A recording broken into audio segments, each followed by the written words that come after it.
Welcome back to ASD, A New Perspective, the podcast show where we help you understand what is going on in the mind of your child. And we do encourage you that growth for your child is possible.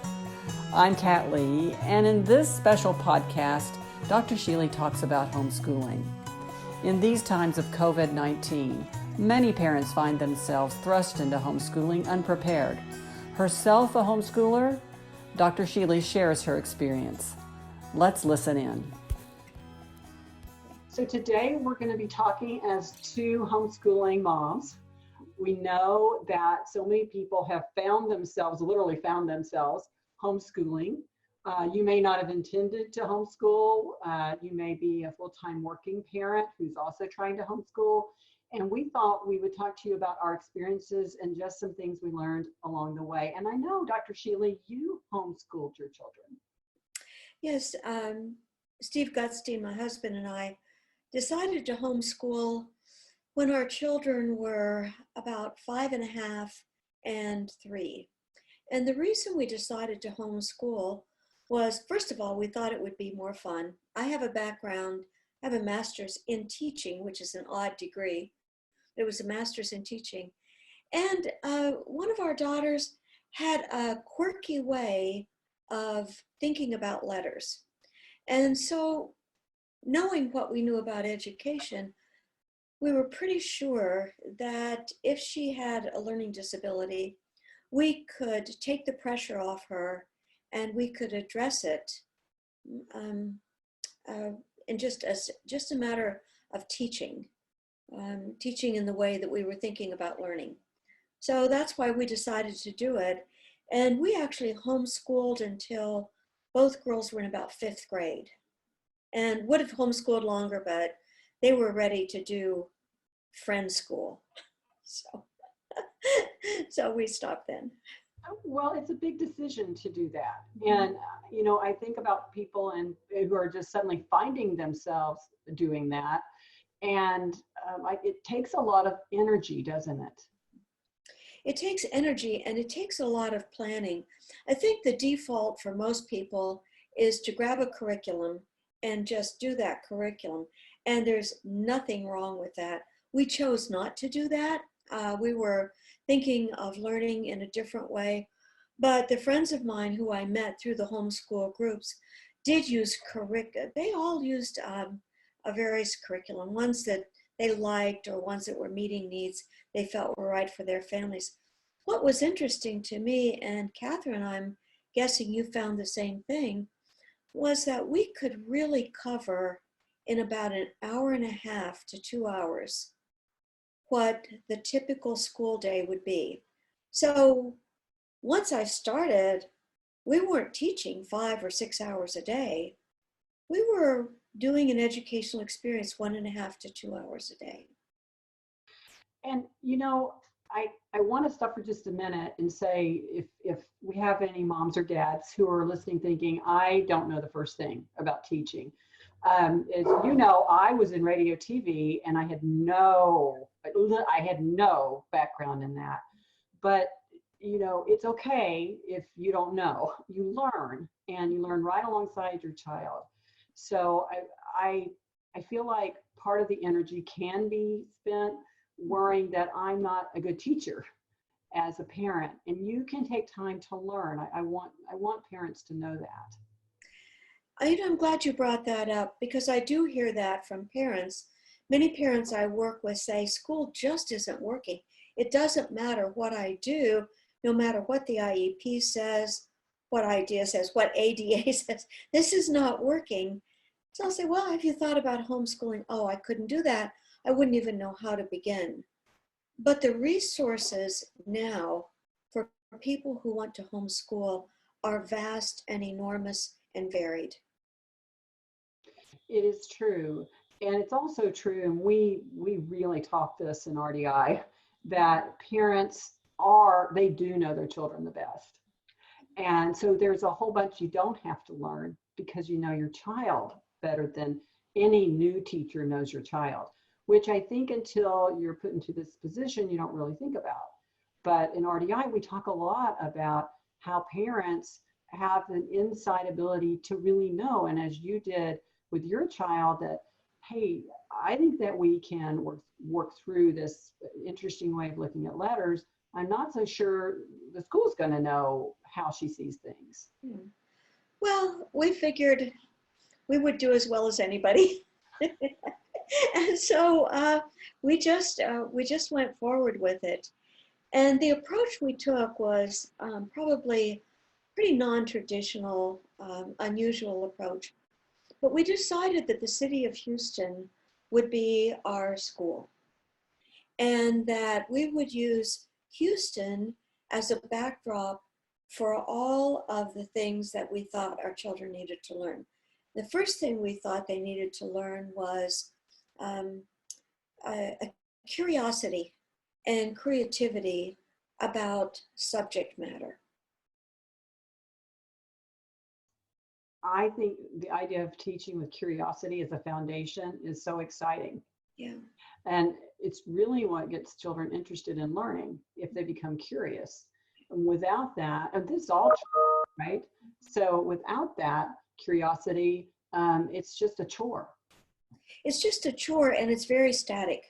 And so we could have taken an approach where, because I was trained as a traditional teacher, we could have taken an approach where we taught reading in a very specific way and mathematics in a specific way. But what we did was go out into the neighborhood and look at what was in our neighborhood. And of course, we live in a large city, so there are a lot of things to do here. A lot of little courses. We could go to the Arboretum and take a course in ecology, or we could go to the Museum of Fine Arts and, you know, jump in the back of a school group that was getting their own special tour. So we joined a lot of groups that had no idea who we were. The other thing that we did was we would find something of interest to us. And my favorite example of this was there was a comic strip collection that came to a very small, out-of-the-way museum in Houston. So we went to look at comic strips and how they had changed over time. And for a few months, our whole curriculum was designed around comic strips. So we looked at history, what was happening. This comic strip was from 1950. What was going on in 1950? What were they talking about? How did people dress? How much did things cost then? How much do they cost now? Let's have a conversation using comic strips. And, you know, as you were talking, I was thinking about how available these things are online now. And if you can't go out to the Arboretum right now, which a lot of people can't, you can go through a walk at an Arboretum online.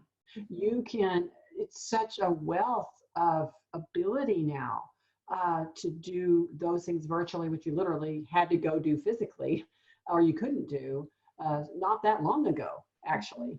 In some ways we take it for granted, but it really wasn't that long ago where that wouldn't have been possible. So I love these ideas, and I think they're going to be so helpful for parents who are at home. I wanted to tell parents too that you shouldn't overwhelm yourself with feeling like you have to have a long, big to-do list. And I think that's really hard because you're looking at what the schools are telling you your child needs to learn this semester and finish up with this semester. And I'm getting all kinds of thoughts from parents that I work with about that. But you have to balance that with mental health. And that's one of the most important things right now for your family, don't you think? I think it is. And the ability to go through your day in a way that works for everybody, and everybody has time to be together, but time to be by him or herself, including the children, I think is very key to what's important. One of the things that we made a decision about that I'm not going to tell people to do or not do, but we made a decision to not have the TV on. And remember, there was no screen time, there were no video. Well, there were video games, but we made a decision not to do that. And the reason we did was because I think, to be honest, I love TV. I would watch TV all day long. I mean, I would watch things that weren't even important to me. So I had to draw the line. So we didn't have that kind of things. And when I made the decision to turn it off, it was a big decision and it was very hard for my children. But after about 3 days, and I remember somebody saying it's like an addiction, and the physical manifestations of addictions go away in about 3 days. Psychologically, it takes longer, but so in about 3 days, the girls started playing with each other, and they were playing very creatively with each other.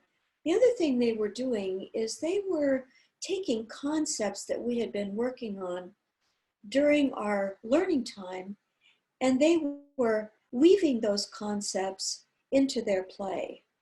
And it was really exciting to see. As I said, there were problems with the writing, but they just wrote odd things and they would read them back. I have no idea how they knew what they were doing, but they got that love of reading and writing and making up their own stories. And I believe it was foundational for both of them to have continued with their love of learning. It's been a lifelong love of learning for both of them.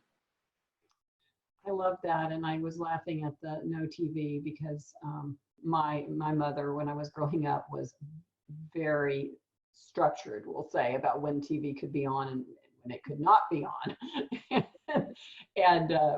So I think that is really helpful, and that really, it also leads me to one thing that was important for me was to try to have some kind of routine.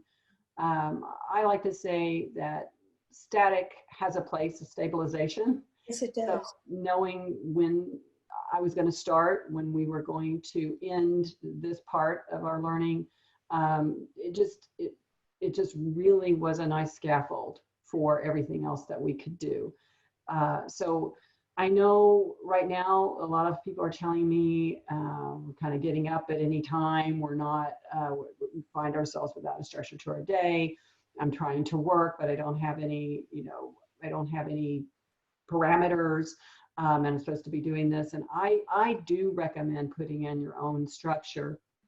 I can't tell you what that should be because everybody's an individual, but I do recommend having start times and having end times. Like anything, you need to be dynamically okay if it's a little later or whatever, runs a little longer, whatever, but I recommend it. I think it gives you a sense of, like I said, stability, which is something that people are really struggling with right now. A mistake that I made early on was that I felt like I had to have a rigid schedule. And so I would write out a schedule from 9 to 9:30, 9:30 to 10, 10 to 10:30. And it began to not work. And then the thought occurred to me, why am I trying to replicate what happens in school? The kids could go to school. So then the pendulum kind of, I saw it swinging the other way. It was like, oh, maybe we'll do school. So I went back and forth, not for a long period of time, but I did. I was trying to get my sea legs. And what I realized was that a routine was really important. Within that routine, I could fudge a little bit around the parameters of what we were teaching, how long we would stay with something. If we got going with something, we could keep at it longer. But I also, as part of that experience, another thing that I figured out was I didn't exactly know how to do this. So I started, when you talk about framing and scaffolding, I started with a shorter period of time. And I said, let's just try this today for a half an hour. And I know that doesn't seem like much time, but once I had established 9 to 9:30, then I could go 9 to 9:45, and then 9 to 10. And within a very short period of time, when we got ready to do school, we were ready to do school. And, sometimes the school would not be, as I said, it wouldn't be in our dining room. School would be some other place. And that was really fun too. It wasn't an adjunct. It was as important to me as reading or writing. So, And I always found even just using other parts of the house in the backyard and the front yard and just really being dynamic in that sense was also, I mean, we're talking about the children, but also healthy for me. yes. Just to have that dynamic frame instead of the this is where we do this and we're not moving from this spot and that type of thing. So I think that's really great. I keep thinking about families who literally found themselves one day they weren't doing this and the next day they were. So I just want. And not only that, they have to do what the school says. Their kids are online watching a teacher talk. Yeah, I mean, it's just really stressful. And Yeah. for the kids that we know, the families I work with, that you work with, they're just going to be kiddos that's just not productive. And that the parents can't make that productive for them. And even if it is productive, what do you do with it as a parent, after? So we know we've got families all over the place there, anywhere in between. But what we can say is you can only do so much, and that does not need to be that you go right up to the edge of you just can't even take it anymore. You've just got to be reasonable, while others may not be being reasonable with you, I guess I'll say. Mm-hmm. I feel that some of the advice I've given families who are stuck in this no man's land right now, they're self-quarantined or at least self-isolating, that maybe start with a subject that your child is really good at and just do that one for a couple of days. And then kind of weave in what you can weave in. But I don't think any school district would expect a family with maybe 4 children, and one computer, one screen, to be able to do everything. And what I'm hearing from people, basically the schools are saying, we're offering it, do the best you can, and if you can't, it's okay. And it is okay. Mm-hmm. It is okay, and I think parents should feel good about that. At the same time, if you know that your school is working 3rd grade on fractions, you might decide to do your own teaching of fractions, and cooking. You just said fractions and I was almost triggered. No, I remember when I started working on fractions with my son, I was like, well, I'm finally going to learn fractions. And that might be the case. Yes. Well, there were a few moments like that. I mean, I have no idea what this is about, but it That's really is. okay. Some of the things that parents can do. I mean, everybody that I know has an address, right? You have an address, and you live in probably a house or an apartment or a neighborhood, and there are things about where you live that are unique to where you live, and everything's online now. So you can say, well, my address here is Amherst. We live on Amherst Street. So we could have said, we didn't live there then, but we could say, Amherst, I wonder why this street was named Amherst. I wonder who built this apartment. I wonder what it was like before. And all of that is available online.